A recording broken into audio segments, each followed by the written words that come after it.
Hai Lukman, how are you? Hai Laura, saya di sini baik saja. Bagaimana teman-teman di Indonesia? Ya, baik-baik saja. Kita sedang menunggu giliran untuk divaksin. Bagaimana dengan di Malaysia? Teman-teman jurnalis sudah ada yang divaksin belum ya? Masih belum, malah teman-teman jurnalis di Indonesia jauh lebih bertuah kerana di Ah, sana boleh oke. dikira sebagai antara yang terawal untuk menerima vaksin. Di Malaysia ini kami antara yang bukan terakhir tetapi antara yang dianggap dalam golongan rakyat biasa. Hmm. Jadi wartawan-wartawan di Indonesia amat bertuah, bersyukur kerana diberikan peluang untuk divaksin lebih awal daripada jurnalis di Malaysia ini. Oke, nah ini kenapa sih saya ngajak Lukman untuk ngobrol hari ini? Sebenarnya bukan untuk membandingkan ya bagaimana Hmm, kondisi vaksinasi di Indonesia dan juga di Malaysia ya. Tapi nggak apa-apa, kita perlu tahu, kita belajar sama-sama begitu kan bagaimana sih kondisinya betul. walaupun bertetangga pasti ada perbedaannya gitu. Jadi ya ini cuma untuk pengetahuan aja gitu. Bagaimana sih situasi vaksinasi di Malaysia gitu? Karena kan kita sekarang lagi tidak bisa traveling kan, kita lagi tidak Betul. bisa ke Malaysia nih. Jadi ya udah dengan ngobrol kayak gini, saya rasa ini bisa memberikan perspektif lain tentang vaksinasi di negara lain gitu. Jadi ya sudah, kalau nggak bisa jalan-jalan kita ngobrol aja gitu. Saya amat rindu travelling kerana Iya selalunya kan? sekurang-kurangnya setahun sekali mesti saya pergi ke Yogyakarta atau antara bandar kegemaran saya di satu dunia.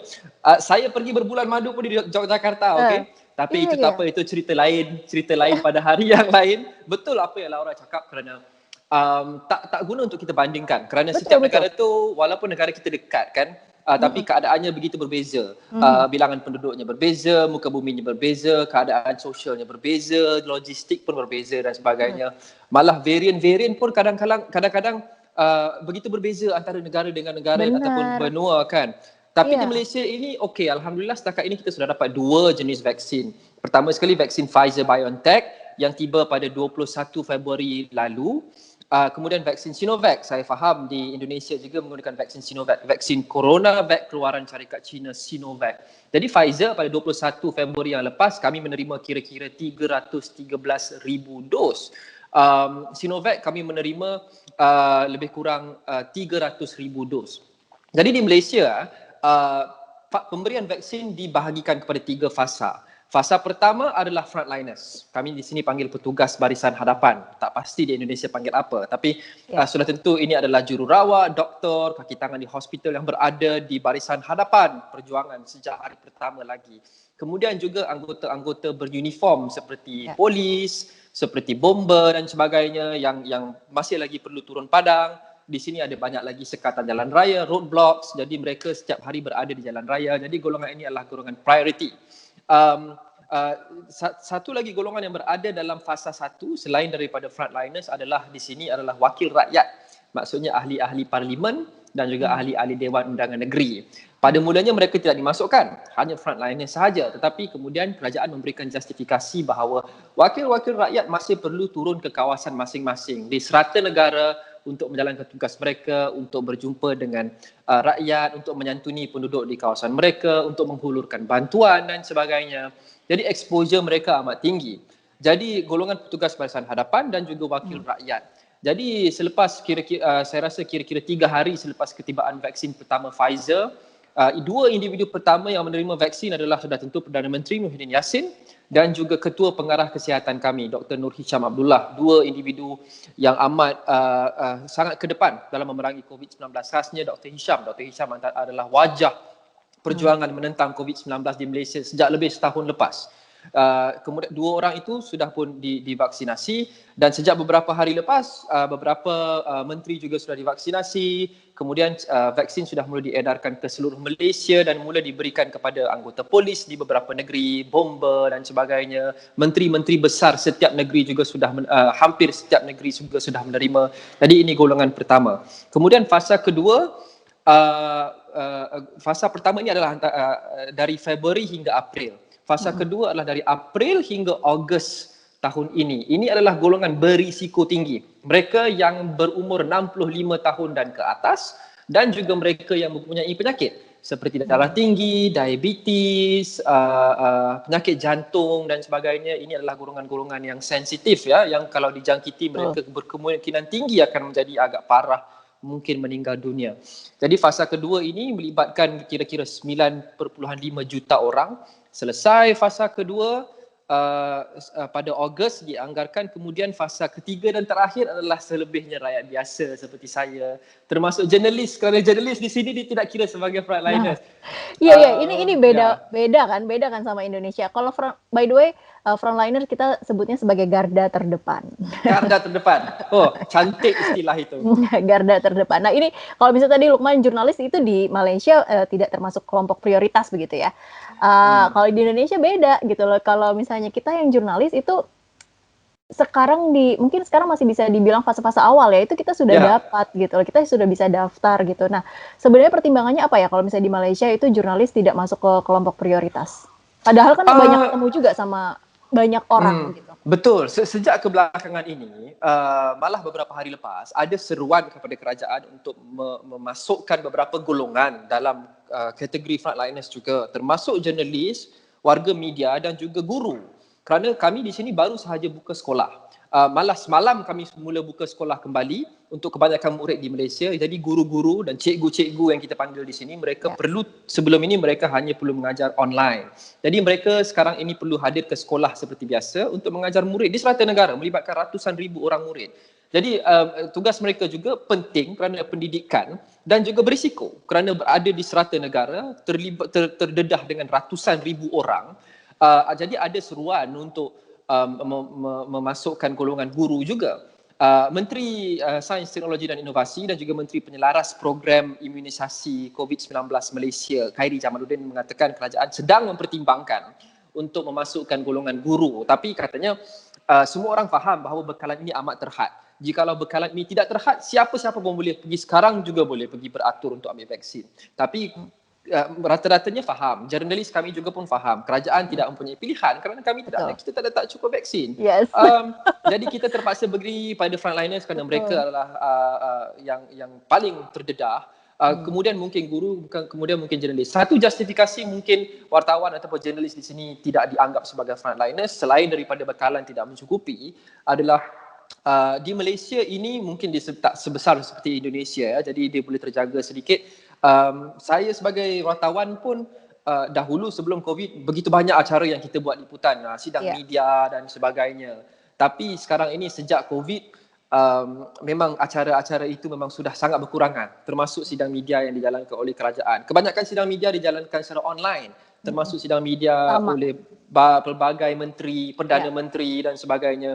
Jadi mungkin itu satu justifikasi kerana mereka mungkin mengatakan selain daripada bekalan tidak cukup, wartawan pun tidak perlu turun ke padang begitu kerap seperti dahulu.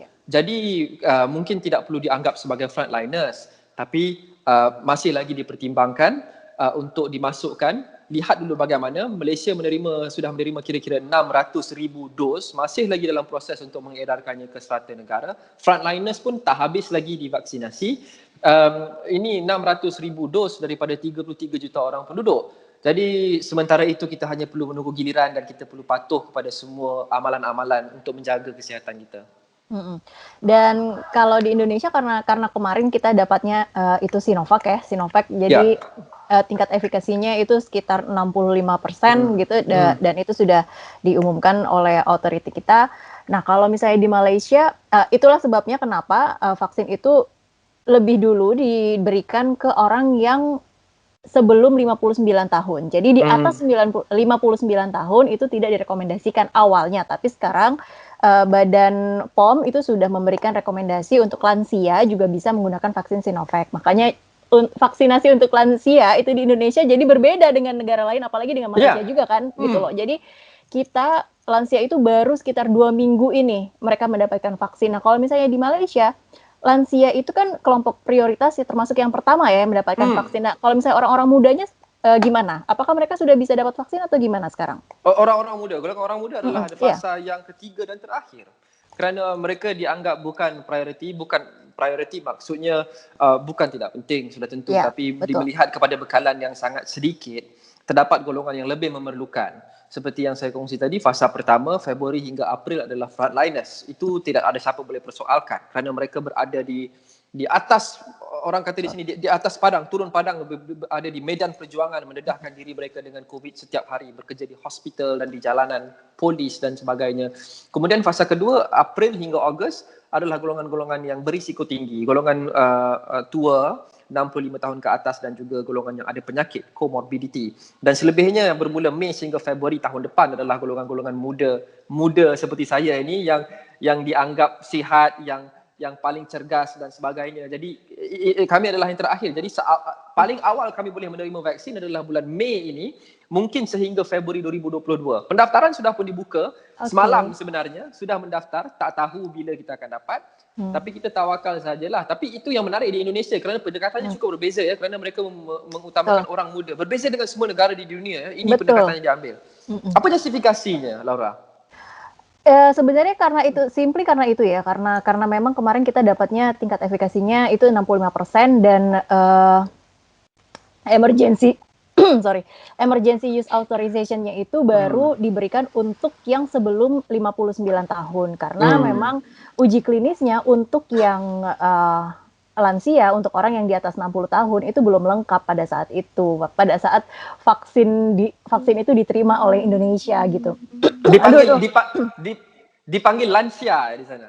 Lansia itu adalah lanjut usia. Oh, di sini panggil apa tahu? Golongan tua dipanggil apa tahu? Warga emas. Oh iya, warga emas. Warga emas. Tidak boleh panggil orang tua kerana itu kasar. Jadi warga emas 60 tahun dan 65 tahun dan ke atas. Warga emas adalah fasa kedua. Tapi di Malaysia wujud juga kekhawatiran kerana ramai orang yang menganggap vaksin yang terbaik setakat ini adalah Pfizer. Itu persepsinya sekurang-kurangnya kan. Sama-sama di Indonesia juga. Ya, sebab kadar keberkesanannya paling tinggi kan, 95% kan. Jadi Sinovac sekitar 60 lebih peratus. Jadi kami memang, kerajaan tidak berkongsikan secara terperinci, tapi memang kami sudah menjangkakan golongan fasa pertama dan mungkin sedikit fasa kedua akan dapat vaksin Pfizer. Kerana setakat ini kita baru menerima kira-kira 600,000 dos. Sudah tentu tak cukup untuk meliputi fasa ketiga iaitu rakyat biasa. Jadi Sinovac juga baru sampai dan dijangkakan mungkin orang-orang biasa macam kami akan memperolehi vaksin Sinovac yang dianggap sebagai kurang bagus. Tapi untuk mengatasi masalah ini, Menteri Sains, Teknologi dan Inovasi dan juga Menteri yang in charge of vaccines, Khairy Jamaluddin, mengambil satu tindakan yang agak bijak. 2 hari lepas beliau berkata, saya tidak akan ambil vaksin Pfizer. Walaupun saya menteri, walaupun saya wakil rakyat, saya berada dalam fasa pertama, priority, tapi saya tidak akan ambil vaksin Pfizer. Saya akan ambil apa sahaja vaksin yang diluluskan selepas ini oleh kerajaan Malaysia. Mungkin Sinovac, mungkin AstraZeneca, mungkin vaksin dari Rusia, saya pun tak tahu, kata dia. Tapi saya mahu menghantar mesej kepada orang ramai bahawa semua vaksin ini adalah bagus dan semua vaksin berkesan. Jadi usah kita taksub dengan vaksin Pfizer, tapi vaksin Sinovac juga bagus, vaksin ini juga bagus. Dan beliau akan mengambil apa saja vaksin yang diluluskan selepas selepas Pfizer. Jadi apabila tindakan itu diambil oleh seorang menteri, khasnya menteri yang in charge of vaksin sendiri, diharapkan dapat mengurangkan persepsi bahawa Sinovac ini ataupun vaksin AstraZeneca ini adalah kurang bagus. Di Indonesia ada tak persepsi sebegitu? Ada. Tapi karena memang sekarang pun kita dapatnya baru memang Sinovac gitu ya. Jadi iya sudah kita. Tapi kan apapun, walaupun kita sudah punya Pfizer pun kita juga harus terima kan sebenarnya gitu loh. Kita nggak bisa milih dan sebenarnya ada penjelasannya bahwa tingkat efikasi itu akan sebenarnya akan dampaknya itu apa gitu loh. Kalau misalnya Sinovac itu 65%, mungkin lebih rendah dari Pfizer. Tapi kan kemarin juga akhirnya tidak direkomendasikan untuk orang yang lebih tua. Kenapa Malaysia bisa melakukan vaksinasi kepada orang yang lebih tua terlebih dahulu? Karena kan yang dipakai pertama adalah Pfizer yang memang tingkat efikasinya lebih tinggi dari Sinovac gitu kan. Itulah kenapa jadi sebenarnya kalau misalnya lebih jelek atau lebih bagus tuh saya juga agak-agak bingung sih sebenarnya gitu loh. Karena persepsi ini timbul hanya dari tingkat efikasi yang diumumkan kan sebenarnya gitu. Jadi saya rasa itu cabaran yang didepani oleh kerajaan di serata dunia. Juga mungkin kita pihak media untuk cuba menjelaskan kepada orang awam kerana COVID atau corona ini masih lagi sesuatu yang agak baru. Walaupun kita sudah berdepan lebih setahun, Tapi selalunya ujian klinikal vaksin dan ujian penyakit mengambil masa bertahun-tahun kan. Betul. Jadi medically speaking ia agak baru. Jadi sukar kadang-kadang untuk kita justifikasi vaksin ini lebih bagus, vaksin ini kurang bagus, kenapa vaksin ini perlu beri kepada golongan tua, kenapa vaksin ini boleh golongan muda. Kerana mungkin data itu kita tidak ada lagi secara konklusif. Benar. Jadi sebelum ini syarikat-syarikat yang keluarkan vaksin juga sudah berkali-kali menyatakan ujian klinikal dijalankan betul. Tapi ujian klinikal itu dalam satu kelompok yang terhad dan masa yang terhad. Ujian yang sebenar adalah apabila ia sudah mula diberi kepada orang awam di dunia luar. Jadi ini adalah lebih tepat. Jadi kita masih lagi baru memberi vaksin. Di Malaysia baru beberapa hari. Masih lagi belum ada cukup masa untuk melihat sebarang kesan sampingan dan sebagainya terhadap golongan umur yang berbeza. Jadi this is the best test. Apabila kita dah actually berikan vaksin in the real world to real people in real life. Jadi inilah cabaran. Even kami media di Malaysia juga berdepan cabaran. Saya sudah temu buat ramai pakar-pakar kesihatan, doktor, pakar wabak dan sebagainya. Mereka semua mengatakan banyak perkara kami masih tak berani untuk cakap kerana masih belum ada data. Saya tanya pada doktor pun, selepas divaksinasi berapa lama immunity kita? Oh, itu pun kami tak tahu. Masih lagi kajian yang perlu dijalankan. Tapi mesej yang penting adalah yang telah diberi oleh menteri di Malaysia, beberapa tokoh-tokoh perniagaan besar seperti Tony Fernandez, bos Air Asia juga mengatakan kepada saya akan ambil apa saja vaksin, kata dia. I will take any vaccine. Saya tak kisah kerana apa yang penting adalah kita mahu melindungi diri kita. Betul. Tak ada vaksin yang tak bagus berbanding dengan satu vaksin yang lain. Jadi vaksin ada pun kita agak bersyukur. Jadi saya pun bersyukur dan menanti giliran saya lah. Orang mungkin dahulu daripada saya. Jadi di Malaysia ini bawah umur 18 tahun memang tidak akan diberi vaksin kerana tidak ada data. Apa saja vaksin tidak akan diberi kerana khawatir. Jadi mulainya 18 tahun ya? 18 tahun dan di Malaysia diambil secara sukarela. Di Indonesia adakah dia sukarela atau wajib? Wajib. Jadi di sini sekarang timbul banyak perdebatan mengenai anti-vaxxers. Conspiracy theories lah. Kerajaan masih lagi menghormati pendirian rakyat. Siapa yang tidak mahu mengambil vaksin boleh memilih untuk tidak mengambil vaksin. Saya percaya kerajaan yakin kebanyakan besar, majoriti besar penduduk Malaysia masih akan mengambil vaksin. Jadi mereka tidak khawatir jika ada sekelompok yang tidak mahu ambil. Mungkin tidak cukup untuk menyebarkan semula COVID-19. Mungkin herd immunity sudah pun dicapai. Kerana kerajaan pada awalnya juga mensasarkan kira-kira 70 hingga 80% saja yang akan ambil vaksin, tapi itu sudah cukup untuk mencapai immunity kelompok ataupun herd immunity. Tapi itu satu sisi lain di Malaysia yang saya tak pasti sama ada di Indonesia ataupun tidak. Sekarang ni makin lantang golongan anti-vaksin. Oh, kalau saya cerita dekat Laura. Tapi di Malaysia ada ya kelompok itu? Sangat lantang.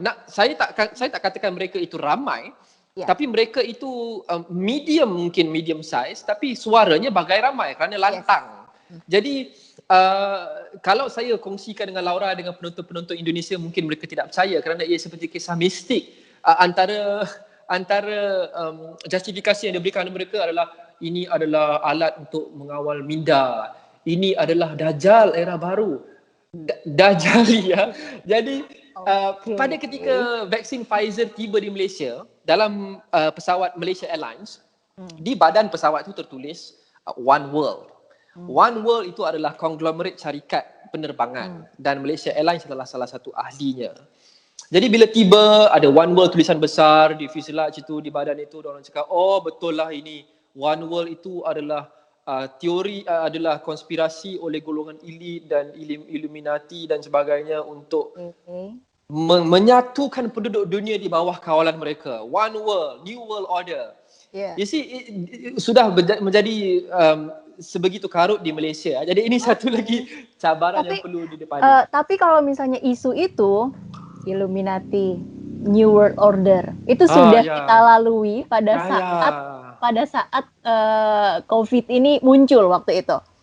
Ya. Gitu sih. Jadi lebih ke kalau masalah konspirasi-konspirasi seperti itu sudah kita lalui, Indonesia itu sudah melaluinya di awal mungkin. Jadi kalau vaksin ini lebih kepada kepercayaan aja sih, kepercayaan, orang takut akan kesehatannya mungkin bisa terganggu kalau misalnya kena vaksin, itu sih, Ya, masih ada ya. ketidakpercayaan itu, gitu. Ya, perkara paling penting adalah mereka perlu ingat, sememangnya tubuh badan mereka adalah hak mereka sendiri. Betul, Tapi mereka lupa bahawa vaksin ini bukan untuk melindungi diri mereka sendiri betul. sahaja, ia untuk melindungi orang lain juga. Ya, Jadi tidak adil untuk jika anda membuat pilihan sebegitu untuk tidak ambil vaksin, mhm, tapi anda memudaratkan dan mencederakan orang lain.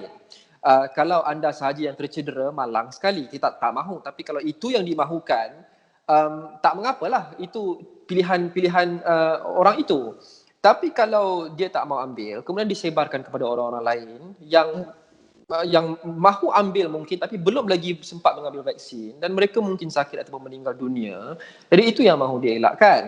Tapi seperti yang saya sebut, kerajaan Malaysia agak yakin. Uh, in fact, saya rasa Malaysia tidak mewajibkan pengambilan vaksin kerana mereka yakin orang ramai akan ambil secara sukarela. Ada golongan sedikit saja yang terkecuali. Malah ada antara golongan itu adalah rakan-rakan saya sendiri. Kadang-kadang saya scroll di Facebook, saya tengok posting-posting dia macam, oh saya tak percayalah orang-orang macam ni boleh fikir, oh oke, oke. vaksin itu ada microchip, dimasukkan and then dia boleh track semua orang dalam dunia. This is the grand scheme, this is the Yes. grand plan. Dan ramai pemimpin-pemimpin agama di Malaysia juga sudah tampil ke hadapan untuk menjelaskan pengambilan vaksin ini tidak bercanggah dengan fatwa Islam, tidak bercanggah, malah ia selaras dengan prinsip maqasid syariah untuk memelihara Ya. nyawa. Menteri agama sudah tampil, mufti-mufti negeri sudah tampil. Uh, tapi itulah golongan yang seperti yang Laura sebut, golongan yang mengatakan Illuminati dan sebagainya, Hmm. dari dahulu lagi sudah ada Iya, dan mungkin sampai betul. bila-bila pun sudah ada. Jadi kita perlu harungi saja. Saya harap dia adalah sekelompok kecil, tapi ia adalah salah satu aspek yang sangat menarik juga untuk Mhm, media mhm. liput di sini berkenaan dengan pemberian vaksin lah. Betul, betul. Di sini ada sedikit ketidakpuasan hati kerana ada Jabat golongan-golongan ya? golongan-golongan dalam Heeh. kabinet sebagai contoh yang mendapat Mhm. vaksin terlebih dahulu. Secara Mmm, teknikalnya kabinet tidak tergolong dalam fasa pertama. Fasa mhm. pertama adalah frontliners dan juga wakil rakyat. Wakil Mmm, rakyat seringkali di sini kalau ahli parlimen akan menteri akan juga ahli parlimen. Tapi ada juga menteri yang bukan ahli parlimen, dilantik secara khas dan sebagainya. Jadi ada menteri-menteri yang tidak menjadi wakil rakyat dapatkan suntikan vaksin. Kemudian ada banyak dakwaan yang mengatakan kerana vaksin ini sekarang sudah mulai diedarkan di setiap negeri ya. Dan mereka mendakwa ada korupsi, ada bisnes tengah negeri, mmm. golongan-golongan pentadbiran di kerajaan negeri memotong giliran mengambil vaksin yang sepatutnya diberikan kepada frontliners, kepada doktor dan jururawat di negeri itu. Uh, ada beberapa dakwaan masih lagi belum disahkan betul ataupun tidak. Jadi ini satu lagi cabaran untuk kerajaan Malaysia kerana Khairi Jamaluddin, menteri yang in charge of vaksin juga telah Ya. mengadakan satu sesi khas hanya untuk address this matter, untuk mengatakan kerajaan tidak akan bertolak ansur kepada mana-mana golongan berkuasa yang menyalahgunakan kuasa. Malah Khairi kalau di sini dia gemar dipanggil KJ. KJ siap memberi email addressnya peribadi di Oh, kementerian. wow. Dia kata siapa yang ada dakwaan secara anonymous, whistleblower, email me directly kj@mosti.gov.my. So itu satu cabaran yang kita lihat adalah kerana kita dengar di negara-negara seperti Peru dan beberapa negara juga ada skandal vaksin. Di Malaysia mungkin ada risiko itu akan timbul. Di Indonesia harap-harap akan terkawal kerana Indonesia negara yang lebih besar, ada lebih banyak pemerintah di peringkat lokal dan sebagainya. Jadi saya rasa ini satu cabaran untuk Presiden Jokowi untuk memastikan roll out vaksin ini berjalan lancar. Iya, betul. Kalau enggak, ya mungkin akan sulit sih, akan sulit untuk vaksinasi ini sesuai target gitu. Jadi saya sentiasa mengagumi Indonesia kerana saya kali terakhir cakap dengan Laura dan teman-teman di Indonesia pun sering mengungkapkan bahawa Indonesia negara yang begitu besar, begitu banyak pelbagai muka bumi, gunung ganang dan Iya. sebagainya, pulauan yang dipisahkan oleh lautan, logistiknya juga sukar, orangnya juga pelbagai. Jadi sebarang inisiatif yang dilakukan di Indonesia termasuk vaksin roll out dan sebagainya sering diperhatikan rapat oleh Malaysia. Oh Kerana iya. cabaran yang didepani oleh Indonesia jauh lebih besar. Jadi mungkin ada banyak lessons to be learned from Malaysia. Jadi mungkin elok juga Sinovac tiba di Indonesia lebih awal dari Malaysia. Jadi Malaysia juga banyak memerhati bagaimana Indonesia approach the roll out. Sememangnya tidak sama, tapi kita ambil apa yang kita boleh ambil. Tapi itulah, media juga amat penting. Kita di sini sekarang tengah combat fake news, khasnya dalam kalangan golongan anti-vaxxers. Dan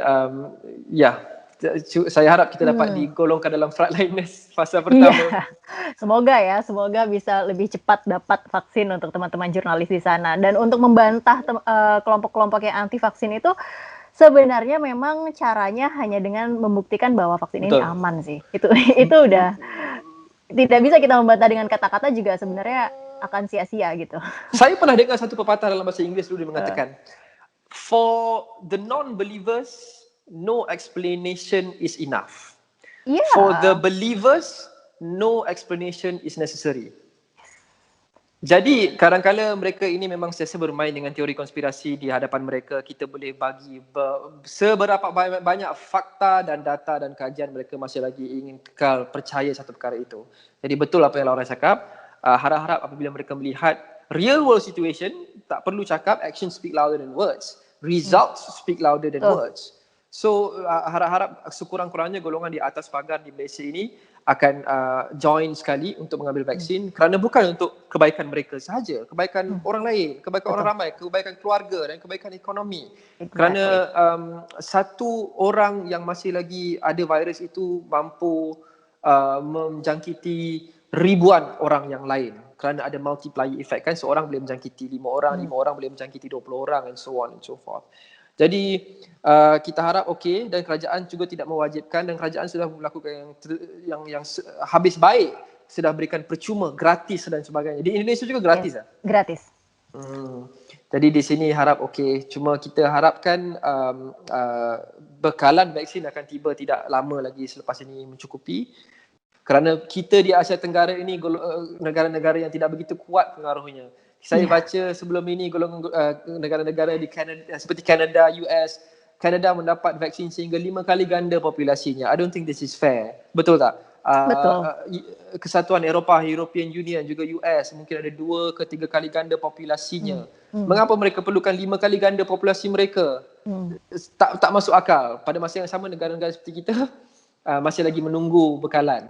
So vaksin inequality also needs to stop. Pemerintah kita benar-benar harus berjuang untuk bisa mendapatkan pasokan vaksin itu. Ya. Tapi itulah, timbul juga kekhawatiran kerana kadang-kadang negara-negara besar ini bermain politik dengan vaksin ya, kerana rantau Asia Tenggara seperti kita ni, Laut Cina Selatan, kawasan yang begitu strategik. Jadi jikalau mereka ingin memberikan vaksin yang kita mahukan, mungkin mereka meminta something in return. Itu antara yang ketakutannya. It's always about politics, vaccine politics. Tapi tak mengapa, itu adalah satu topik yang lain pada hari yang lain. Betul. Kita ngobrol begitu panjang dan begitu mendalam. Kita akan bahas itu di lain kesempatan. Saya harap rakan-rakan di sana akan sentiasa selamat. Saya juga tidak sabar untuk pergi kembali ke Indonesia. Saya tidak pernah ke Jakarta. Saya mahu pergi ke Jakarta dan berjumpa dengan Laura, insya-Allah, seperti dahulu. We should meet. Nanti bawa saya makan sedap di sana. Siap. Oke, Lukman, thank you so much sudah ngobrol hari ini soal vaksin. Mungkin lain hari kita akan bahas hal-hal yang lainnya, karena banyak sekali menurut saya tuh ya hal-hal yang menarik yang bisa kita bahas antara Indonesia dan Malaysia, ya kan? Siap kan, semua siap. Oke, terima kasih Lukman, sampai jumpa. Bye.